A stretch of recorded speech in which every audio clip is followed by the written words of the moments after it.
नमस्कार, आप देख रहे हैं न्यूज इंडिया और आपके साथ हूं मैं लखवीर सिंह शेखावत। भारतीय जनता पार्टी में चल रही गुटबाजी को दूर करने के लिए राष्ट्रीय अध्यक्ष जेपी नड्डा आज राजधानी जयपुर में आए, प्रदेश कार्य समिति को संबोधित किया और तमाम नेताओं को एकजुट रहने का मैसेज भी दिया।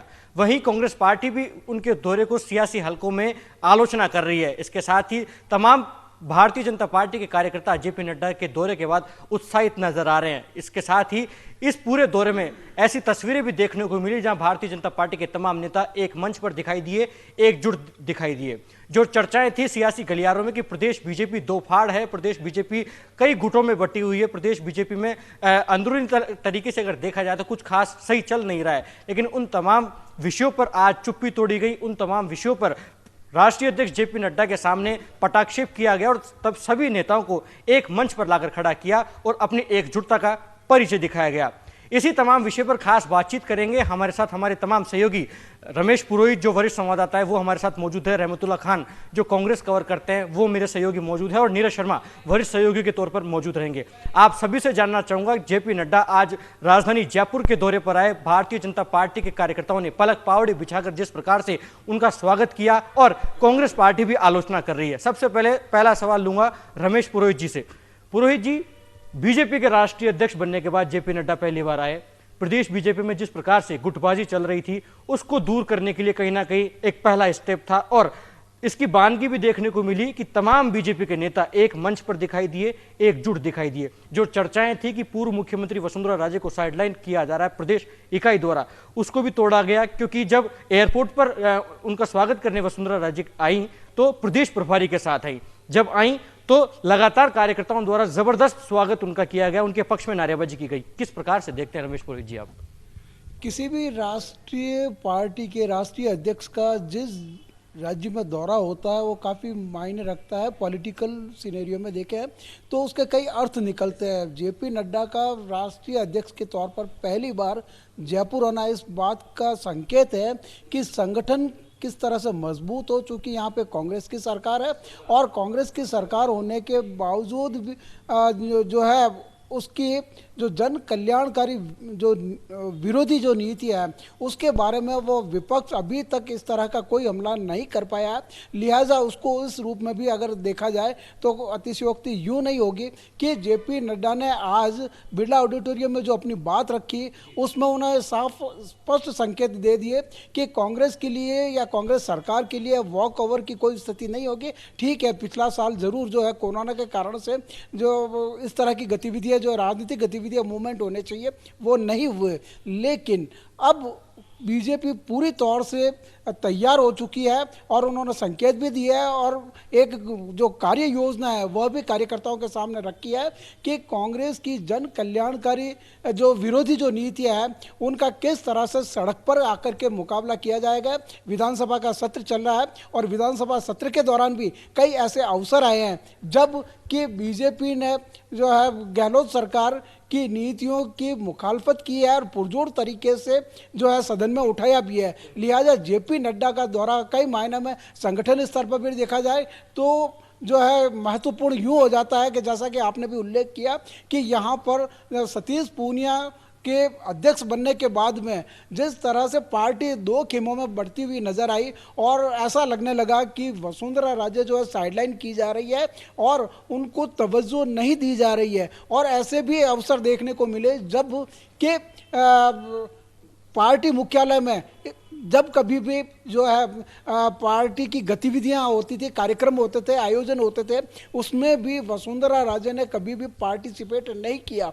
लिहाजा इस तरह का एक मैसेज गया और उस मैसेज का कांग्रेस ने भरपूर फायदा उठाया और सदन से लेकर सड़क तक वह लगातार इस बात का जो कहती रही है कि वसुंधरा राजे को साइडलाइन करना इस बात का संकेत है कि बीजेपी विभिन्न गुटबाजियों में बंटी हुई है। उसको पूर्ण विराम लगाते हुए आज जेपी नड्डा ने, आपने देखा भी होगा कि वहाँ स्टेज पर सभी जो नेता जो खड़े थे अग्रिम पंक्ति में उन्होंने हाथ उठा करके और एक दूसरे के हाथ मिला करके जो संकेत दिया वो एक पोस्चर होता है और उस पोस्चर के कई जो है पॉलिटिकल मायने भी निकाले जाते हैं।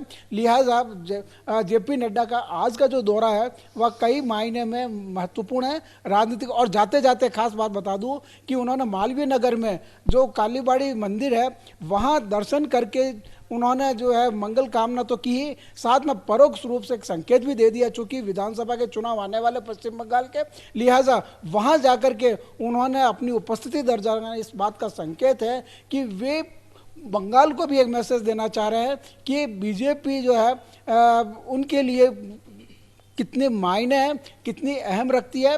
और चूंकि परिवर्तन की जो बात कहती है, ये लगातार बीजेपी पिछले 2.5-3 साल से पश्चिम बंगाल उसका जो मुख्य केंद्र रहा है पॉलिटिकल गतिविधियों का, लिहाजा ऐसा माना जा रहा है कि जाते जाते ही सही उन्होंने जेपी नड्डा का आज का जो दौरा था वो पार्टी हल्कों में तो महत्वपूर्ण था ही, साथ में पश्चिम बंगाल के चुनाव को भी देख करके जो उन्होंने काली माता में जो पूजा अर्चना की और जो मन्नत मांगी और खुशहाली की जो कामना की, इस लिहाज से देखा जाए तो आज का जो पूरा घटनाक्रम है वह न केवल बीजेपी पार्टी के लिए वरन कांग्रेस की और कांग्रेस की सरकार के लिए भी काफ़ी मायने है। संकेतों में बहुत सारी बातें कह दी गई है, एकजुटता की बात करो, एकरूपता की बात करो, संगठन को मजबूत करने की बात करो और सारे लोगों को सबको साथ लेकर के जो है गहलोत सरकार के खिलाफ जो एक मूवमेंट बनाने का जो मोमेंटम जो आया वह आज काफ़ी संकेत देकर के गया है जेपी नड्डा को। बिल्कुल रमेश पुरोहित जी, विश्व की सबसे बड़ी राजनीतिक पार्टी के राष्ट्रीय अध्यक्ष जेपी नड्डा आज जयपुर दौरे पर रहे।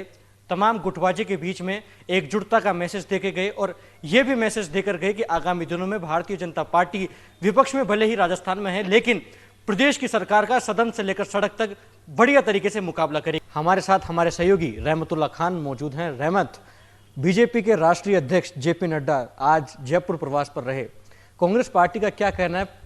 परिवहन मंत्री प्रताप सिंह खाचरियावास तो काफी आक्रामक अंदाज में नजर आ रहे हैं। बिल्कुल, कांग्रेस और बीजेपी का अगर दोनों की बात करें, अभी कुछ दिन पहले एक तस्वीर आई थी सामने, सचिन पायलट, मुख्यमंत्री अशोक गहलोत, डॉक्टर तीनों साथ में थे और उसके बाद में आज की एक फिर तस्वीर देखने को मिली जो भाजपा में गुटबाजी कहले जाती है वो आज एकजुट नजर आए और जो पहले जो वो कहा जाता था कांग्रेस गुटबाजी में, वो भी तस्वीर एकजुट नजर आई।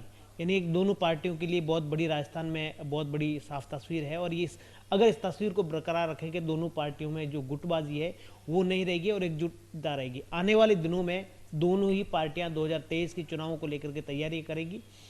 आज जिस प्रकार से जेपी नड्डा का जो राजस्थान दौरा था और इसमें तमाम कांग्रेस के नेताओं ने, प्रताप सिंह खाचरियावास ने आक्रामक तरीके से उन्होंने पर जो है निशाना साधा, लेकिन इस बीच एक सतीश पूनिया ने बयान दिया था कि एक बार कांग्रेस और एक बार भाजपा का ये सिलसिला खत्म करेंगे। इसी बात को लेकर के कांग्रेस के कुछ नेताओं ने इस पर चुटकी ली है कि हाँ बिल्कुल खत्म होगा, एक बार कांग्रेस एक बार भाजपा नहीं होगी, बिल्कुल अब जो आगे की सरकार है वो बरकरार कांग्रेस की रहेगी। यानी ये चुटकी लिए सतीश जो पूनिया ने बयान दिया था उस बयान पर इस प्रकार के चुटकी लिए तमाम, यानी आज का जो जेपी नड्डा का दौरा था इसको लेकर के खास तौर पर जिस प्रकार से जो निशाना साधा जाए या फिर विरोध किया जाए वैसा नहीं किया गया, क्योंकि ये एक पार्टी के पदाधिकारियों का कार्यक्रम था और पार्टी का राष्ट्रीय अध्यक्ष, किसी भी पार्टी का राष्ट्रीय अध्यक्ष आता है तो उनका अंदरूनी मामला होता है। इसमें सामने वाले विपक्ष, सामने वाले पार्टी बोलने में कम ध्यान देती है क्योंकि वो उनका अंदरूनी मामला होता है। अंदर पार्टी में क्या चलता है क्या नहीं चलता, संगठन की गतिविधियों के बारे में तमाम पार्टियों के जो दल के नेता है या राष्ट्रीय अध्यक्ष है वो आते जाते रहते हैं। तो कांग्रेस के तमाम जो प्रताप सिंह खाचरियावास ने जरूर बयान दिया, तमाम कुछ नेताओं ने छिटपुट निशाने साधने की कोशिश की गई, लेकिन रोकना चाहूंगा आपको बीच में। परिवहन मंत्री प्रताप सिंह खाचरियावास का यह कहना है कि राष्ट्रीय अध्यक्ष जो भारतीय जनता पार्टी के हैं जेपी नड्डा, वो जयपुर प्रवास पर आए हैं। अगर वे किसानों के बीच में जाते, वो कृषि प्रधान राज्य में आए हैं, मरुभूमि में आए हैं, किसानों के बीच में जाते तो जो भव्य स्वागत बीजेपी कार्यकर्ताओं ने किया है इससे भी दुगना उनको विरोध झेलना पड़ता। इस बयान को किस लिहाज से लिया जाए? क्या वाकई में राजस्थान में भी कृषि कानूनों का विरोध है? देखिए, कृषि कानून का विरोध, किसानों का सम्मेलन ये लगातार राजस्थान में हो रहे हैं, लेकिन इसमें तमाम कहीं ना कहीं कांग्रेस जरूर इन्वॉल्व हो रही है। एक प्रकार से कहा जाए कि राष्ट्रीय अध्यक्ष, किसी भी पार्टी का राष्ट्रीय अध्यक्ष आता तो संगठन की गतिविधियों को लेकर के चर्चा की जाती है। किसानों के बीच में जाते ये पार्टियों का एक दूसरे का आरोप प्रत्यारोप होते हैं, इस पर ज़्यादा गहराई में नहीं जाना चाहिए क्योंकि पार्टियाँ चाहे बीजेपी हो चाहे कांग्रेस हो, दोनों पार्टी एक दूसरे पर आरोप प्रत्यारोप लगाती रहती है। अगर किसानों के जो मसले हैं उनको अगर सुलझा जाए तो देश में जो किसानों का विरोध है वो खत्म हो जाएगा। बिल्कुल। मेरे वरिष्ठ सहयोगी नीरज शर्मा साथ मौजूद हैं। नीरज जी, 5 राज्यों में विधानसभा चुनाव घोषित हो चुके हैं। बावजूद उसके प्रदेश बीजेपी में चल रही गुटबाजी के बीच भारतीय जनता पार्टी के राष्ट्रीय अध्यक्ष जेपी नड्डा को राजधानी जयपुर में उतरना पड़ा, शक्ति प्रदर्शन दिखाने की कोशिश की और यह मैसेज देने की कोशिश की कि प्रदेश भाजपा पूर्णतः एकजुट है, भारतीय जनता पार्टी का तमाम कार्यकर्ता, तमाम नेता बीजेपी के लिए समर्पित है। किस प्रकार से देखते हैं उनके दौरे को आप? देखिए, भारतीय जनता पार्टी के राष्ट्रीय अध्यक्ष जब जेपी नड्डा यहाँ आए तो निश्चित तौर पर इनका कार्यक्रम तय करवाया गया। इसलिए करवाया गया, एक तो यहाँ कांग्रेस शासित राज्य है, दूसरा अभी से चुनाव की भूमिका में बीजेपी उतरना चाहती है। बीजेपी को साफ तौर पर मालूम है कि भाजपा राजस्थान के अंदर गुटबाजी जो है वो चरम पर है और शायद उसी गुटबाजी को खत्म करने के लिए जेपी नड्डा खुद यहाँ पर आए थे। एक बड़ा मैसेज भी यहाँ देखे गए हैं कि लीडर किसी के कहने से नहीं होता, लीडर जो है वो अपने एक्शन से नजर आता है। अब सियासत में इसका अंदाजा आराम से लगाया जा सकता है ये संदेश किसके लिए था। दूसरा महत्वपूर्ण बात जो है, रोकूंगा आपको, इसके साथ ही ये भी कहा गया है कि लीडर सही मायने में वही होता है जो सभी को साथ लेकर चले। मतलब प्रदेश अध्यक्ष सतीश पूनिया को ये मैसेज दे गए हैं कि तमाम पार्टी के नेताओं को साथ लेकर चलना होगा। देखिए, सतीश पूनिया के लिए तो कहा है, इसके साथ ही अन्य जो नेता उभर रहे हैं और अपना नेतृत्व यहाँ साबित करने की कोशिश कर रहे हैं, अलग अलग कार्यक्रम उन्होंने अपने तय कर लिए हैं, उसको लेकर के संदेश देने का भी यहाँ काम किया गया। बेहद बारीकी से अपनी बात कह के गए। 5-6 संदेश यहाँ पर उन्होंने, जेपी नड्डा ने अपने भाषण के अंदर यहाँ पर दिए हैं। दूसरा, उन्होंने कार्यकर्ता को यह भी कहा है कि जो कार्यकर्ता है वो बीजेपी के लिए समस्या नहीं है बल्कि समस्या का समाधान है। यानी कार्यकर्ता को उन्होंने समस्या का समाधान बताया है और ये कहा है टच एंड गो की जो नीति अभी तक चली आ रही है यहाँ पर, उसको छोड़ें और आप गांव तक, ढाणी स्तर तक प्रवास जो है, प्रवास के कार्यक्रम तय करें और आम जनता के बीच में जाएं। तो ये एक बड़ा मैसेज है कि गांव ढाणियों तक अपनी पेट बनाने का काम करें।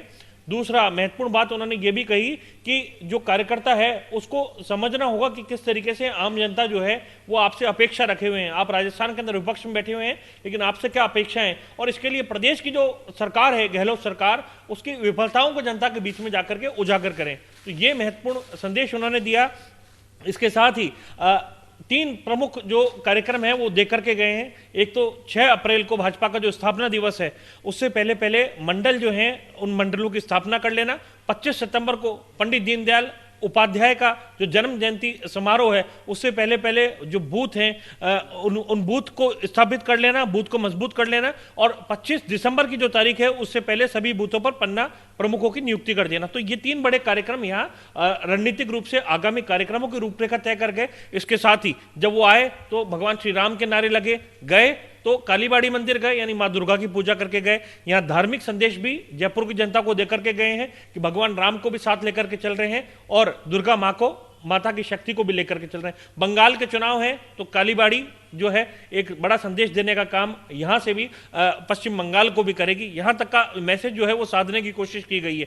दूसरा, अगर राजस्थान की बात करें तो राजस्थान के अंदर जिस तरीके से प्रदेश की सरकार है, प्रदेश की सरकार लगातार किसानों के मुद्दे पर बीजेपी को घेर रही थी, तो किसानों के मुद्दे पर भी जेपी नड्डा ने संदेश देने की कोशिश की है कि तीनों जो कृषि कानून है ये किसानों के लिए लाभदायक रहेंगे और फायदे का सौदा जो है वो साबित होने वाले हैं, लेकिन हमें बताना होगा किस तरीके से ये फायदे का सौदा है। तो इसके लिए भाजपा कार्यकर्ता गांव ढाणी तक जाएं, प्रवास के कार्यक्रम तय करें और आम जनता के बीच जाकर के स्पष्ट करें। पूरी तरीके से एक बड़ी रणनीतिक बैठक जो है वो बैठक रखी गई, सम्मेलन रखा गया और संदेश राजस्थान की पॉलिटिक्स में भी देने की कोशिश की गई कि संगठन को और नेतृत्व को पहचाने और नेतृत्व के साथ लग करके काम करें। और नेता किसी के कहने से नहीं होता, वो अपने एक्शन से होता है। यानी नेताओं को कह दिया गया आप एक्शन ले, आपके एक्शन से निर्धारण पार्टी करेगी कि कौन नेता है। आपने कालीबाड़ी मंदिर में जाने की जिक्र किया है, वाकई में काफी रोचक हो जाता है क्योंकि राजधानी जयपुर में आ रहे हैं और बंगाली समाज को कहीं ना कहीं मोहित करने की कोशिश की जा रही है। इसलिए भी अहम है, पश्चिम बंगाल में चुनाव है, प्रवासी राजस्थानी बहुतायत संख्या में है।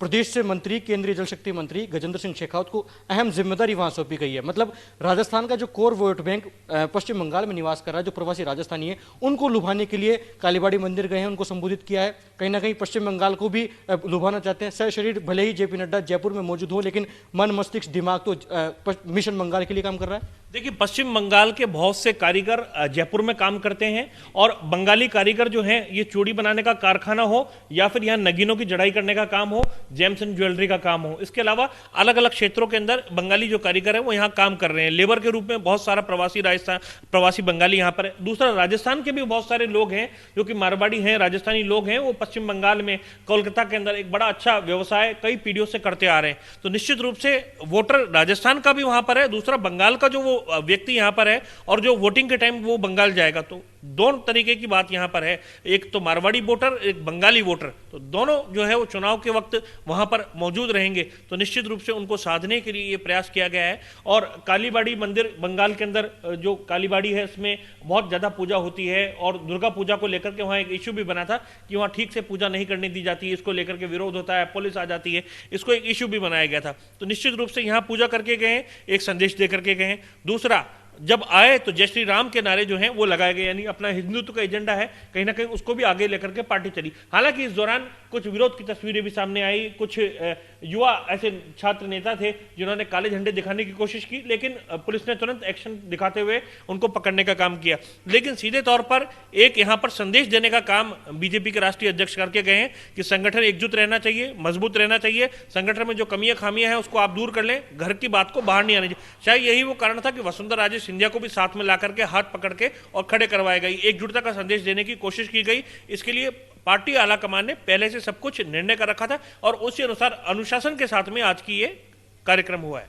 एकजुटता का कारण ही रहा कि प्रदेश बीजेपी में जिस प्रकार की चर्चाएं चल रही थी, जिस प्रकार की बयानबाजी चल रही थी, प्रताप सिंह सिंघवी जो छबड़ा से विधायक हैं लगातार प्रदेश संगठन की आलोचना कर रहे थे, ये कह रहे थे कि तमाम नेताओं को, कार्यकर्ताओं को अपनी बात कहने का मौका नहीं मिल रहा है। वे उनके आज बैनर पोस्टर एयरपोर्ट के बाहर लगे नजर आए, जिसमें उन्होंने अभिनंदन की तस्वीर वहां पर लगवाई थी, एक बैनर लगवाया था जिसमें प्रदेश अध्यक्ष सतीश पूनिया और पूर्व मुख्यमंत्री वसुंधरा राजे की संयुक्त तस्वीर वहां पर लगाई गई थी। मतलब रमेश पुरी जी, आपसे ये सवाल है, मतलब उनको भी ये एक मैसेज दे दिया गया है कि आप पार्टी के खिलाफ बयानबाजी नहीं करेंगे, पार्टी के अंदर रहकर बात करेंगे, अगर आपकी कुछ भी कमियां हैं, जो भी आपको लगता है उसको पार्टी के फोरम पर ही रखेंगे। इसी का कारण रहा कि तमाम नेता आज एकजुटता के साथ मौजूद रहे और प्रताप सिंह सिंघवी ने अभिनंदन और स्वागत के पोस्टर लगाए, जिसमें प्रदेश अध्यक्ष सतीश पूनिया की तस्वीर भी लगी और पूर्व मुख्यमंत्री वसुंधरा राजे की तस्वीर भी लगी। जबकि अपने बयानबाजी में लगातार ये कहते आए हैं कि सर्वमान्य नेता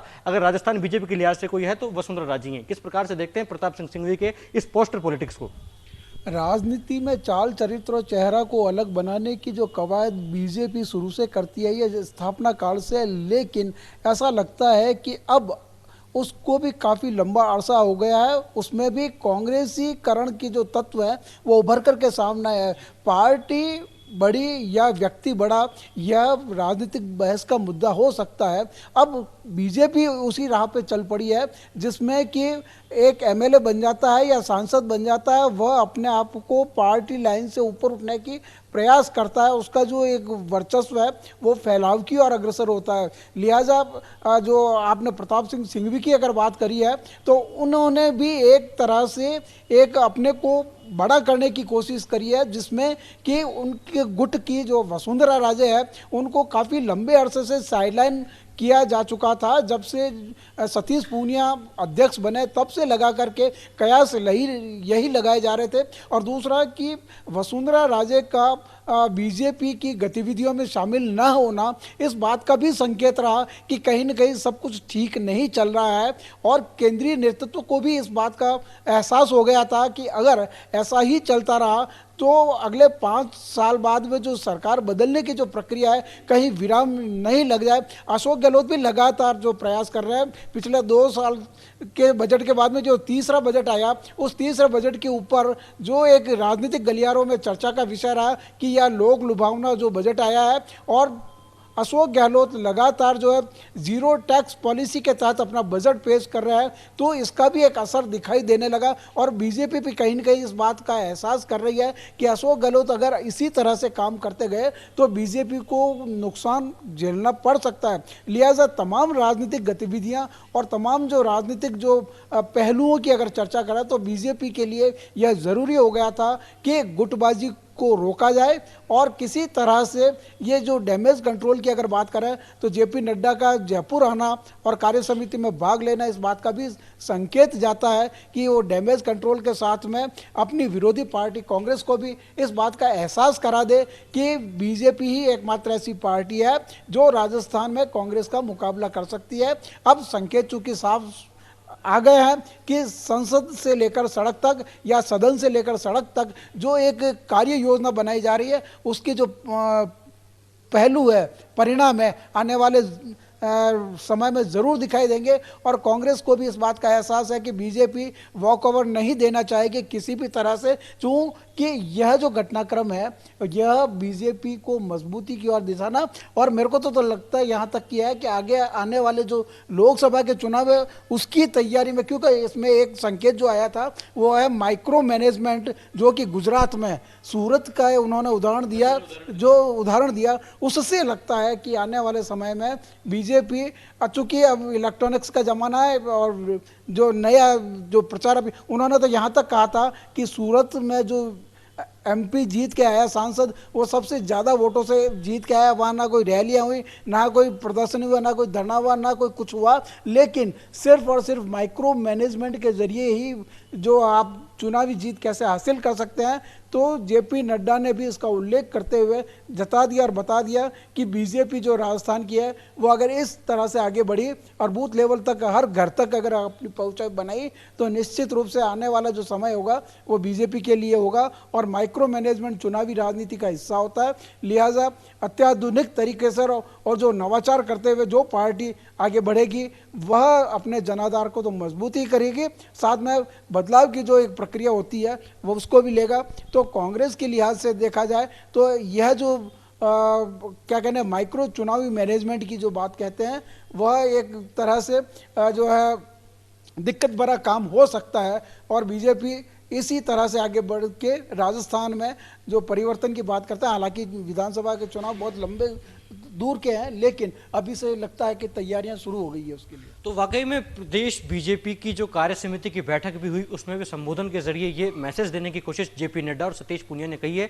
कि अब सभी नेताओं को, सभी पार्टी के कार्यकर्ताओं को पार्टी फोरम पर अपनी बात रखनी होगी, एकजुटता से पार्टी के लिए काम करना होगा, समर्पित भाव से काम करना होगा। इसके साथ ही जेपी नड्डा ने एकजुटता का मैसेज तो दिया ही, डैमेज कंट्रोल की बात तो की ही, इसके साथ ही प्रदेश की कांग्रेस सरकार के खिलाफ विरोध प्रदर्शन की बात भी कही। और इसी का कारण है कि अगला एक पखवाड़ा पूरा इसी के लिए समर्पित किया है और गहलोत सरकार के खिलाफ जमकर प्रदेश बीजेपी सदन से लेकर सड़क तक गिरने वाली है। रहमतुल्लाह खान, किस प्रकार से देखते हैं भारतीय जनता पार्टी एक पूरा पखवाड़ा समर्पित कर रही है और प्रदेश की गहलोत सरकार की जो जन विरोधी नीतियां जो उनके द्वारा कही जा रही है उसका विरोध करने वाले हैं?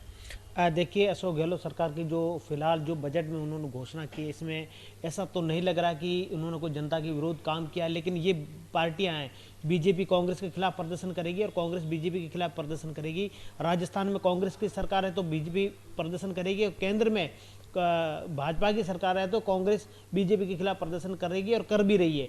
तो ये पार्टियों का आरोप प्रत्यारोप है, एक दूसरे के ऊपर डोलने की कोशिश। आगामी आने वाले 2023 के चुनाव है या फिर लोकसभा 2024 के जो चुनाव है उसको लेकर के दोनों ही पार्टी तैयारियां कर रही है।